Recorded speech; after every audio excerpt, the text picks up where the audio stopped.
Hai sobat semua, apa kabar? Baik kan? Semoga kalian semua sehat selalu, bahagia selalu dan banyak rezeki. Kali ini Mimin mau melanjutkan cerita dari novel Menantu yang Diremehkan.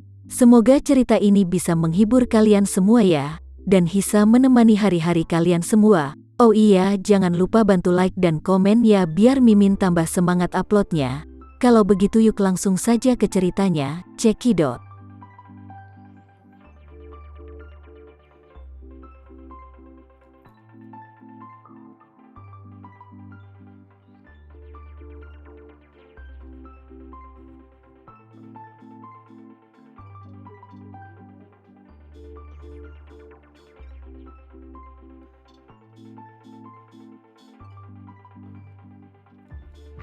Kemudian kapten itu tersedak dan berkata, "Aku selalu berada di kapal pesiar untuk Tuan Sucipto.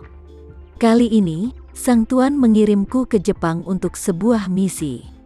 Awalnya, Tuan tidak berencana untuk menyelamatkan Nona Sucipto kembali malam ini, karena begitu Nona Sucipto diselamatkan, tidak hanya itu menghabiskan banyak uang, itu pasti akan meninggalkan banyak masalah, menyebabkan pemerintah Jepang memiliki kesan buruk pada keluarga Sucipto. Dan bisa saja menjadi masalah dengan keluarga Sucipto, jadi dia sengaja menyiapkan rencana." Tama mengerutkan kening dan bertanya, "Rencana apa yang sudah disiapkan?"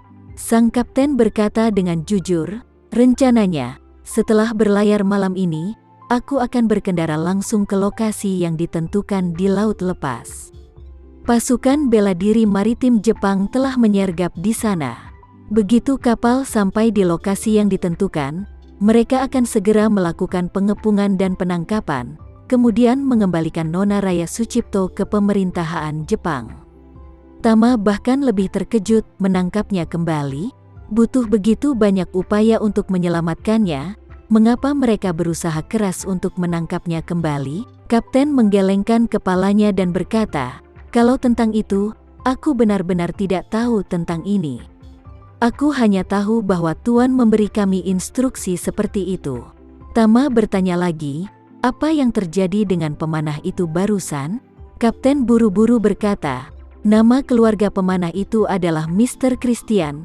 Dia adalah raja senjata dingin yang terkenal di dunia pembunuh. Dia itu bermaksud melakukan hal tadi sebagai rencana darurat." Tama bertanya lagi, "Apa artinya rencana darurat? Kamu sebaiknya segera menjelaskan semuanya kepadaku, jika tidak, aku akan membunuhmu." Kapten saat ini tiba-tiba menangis ketakutan. "Iya, aku akan mengatakannya. Rencana daruratnya adalah jika pasukan bela diri Jepang gagal menangkap Nona Sucipto, Tuan Sucipto akan membiarkan Mr. Christian membunuh Nona Sucipto dengan panah otomatis, lalu mengambil mayatnya dan diserahkan ke pasukan bela diri." Begitu kata-kata ini keluar, wajah Raya Sucipto menjadi sangat pucat. Dia berkata dengan wajah penuh ketidakpercayaan, "Apa yang kamu katakan? Rencana darurat tua adalah membunuhku? Itu benar Nona?" Kapten itu mengangguk dan berkata dengan serius, "Rencana awal adalah pergi langsung ke lokasi yang telah ditentukan setelah menaiki kapal. Tapi kamu tiba-tiba ingin memburu Tuan ini. Tapi kemudian, Tuan Chen Sucipto setuju, jadi rute kami menjadi berubah sementara. Tuan juga memanggilku secara khusus untuk menjelaskan kepadaku, dan mengizinkan kamu untuk membunuh Tuan ini terlebih dahulu, dan kemudian mengantarmu ke tempat yang telah ditentukan dan bertemu dengan pasukan bela diri Jepang. Dia juga mengatakan bahwa terjadi sesuatu yang tidak terkendali. Dalam keadaan tertentu, kami harus membiarkan Mr. Christian melaksanakan rencana darurat dan rencana itu adalah kami harus menghabisimu sekarang juga." Tuan Tua Sucipto mengatakan bahwa ini adalah satu-satunya cara untuk mencegah masalah di masa depan. Dengan air mata berlinang, Raya Sucipto dengan putus asa menggelengkan kepalanya dan berkata, "Tidak mungkin. Kalian pasti berbicara omong kosong. Bagaimana mungkin Tuan membiarkanmu membunuhku? Aku miliknya, aku anaknya, aku cucunya." Berbicara tentang ini, dia menyadari bahwa dia telah mengatakan sesuatu yang salah dan segera menutup mulutnya. Faktanya, apa yang dia pikirkan di dalam hatinya adalah bahwa dia adalah cucu Chen Sucipto dan anak dari Zain Sucipto. Bagaimana dia bisa akan dibunuh olehnya? Selain itu, bahkan jika dia benar-benar tega melakukan ini, ayahnya Zain Sucipto pasti tidak setuju. Melihat ketidakpercayaan Raya Sucipto, kapten itu berkata dengan cepat, "Nona Raya Sucipto, aku benar-benar tidak berbicara omong kosong. Tuan tua menjelaskan bahwa kami tidak boleh membiarkan kamu meninggalkan Jepang hidup-hidup. Bahkan jika kamu mati, kamu harus menyerahkan tubuhmu hanya untuk pasukan bela diri Jepang." Raya Sucipto kemudian bergumam, "Itu tidak mungkin, tidak mungkin. Dan itu tidak logis, dan tidak ada alasan." Tama mencibir ke samping dan berkata, "Mengapa ini tidak mungkin? Jika kamu mati, keluarga Sucipto tidak akan mendapat masalah besar. Kamu harus tahu bahwa kamu adalah tahanan yang serius di mata seluruh pemerintah Jepang. Siapa yang mau menyelamatkanmu, itu sama dengan melawan seluruh Jepang. Bahkan jika keluarga Sucipto kaya raya melebihi negara saingan, itu sama sekali tidak bisa menyelesaikan masalah seperti itu." Raya Sucipto meraung marah, "Kamu berbicara omong kosong. Bukankah yang kukatakan sangat masuk akal?" Tama lalu mencibir, "Meskipun aku tidak tahu bagaimana rencana keluarga Sucipto yang sebenarnya, tapi aku yakin itu pasti kebenaran." Raya Sucipto menggelengkan kepalanya dan berkata, "Aku tidak percaya. Aku tidak percaya sepatah kata pun yang mereka ucapkan." Tama berkata dengan tenang, "Tidak masalah jika kamu tidak mempercayainya. Aku secara alami memiliki cara untuk membuatmu percaya." Lagi pula, dia memandang kapten dan bertanya, "Bagaimana cara kamu menghubungi keluarga Sucipto?" Kapten buru-buru berkata, "Ini telepon satelit." Bertanya lagi, "Di mana teleponnya?" "Di saku di dalam pakaianku." Tama kemudian memerintahkan, "Panggil orang tua itu sekarang dan katakan padanya bahwa Raya telah dibunuh olehku. Lalu mari kita dengarkan apa yang dia katakan." Kapten itu hanya ingin bertahan hidup saat ini, jadi dia bertanya pada Tama dengan gemetar, Tuan, jika aku mendengarkanmu, bisakah kamu mengampuni hidupku?" Tama mengangguk dan berjanji, "Selama kamu bekerja sama dengan patuh, aku bisa mengampunimu dan kamu tidak akan mati. Meski begitu, aku dapat mengatur identitas baru untukmu dan membiarkanmu memulai hidup baru."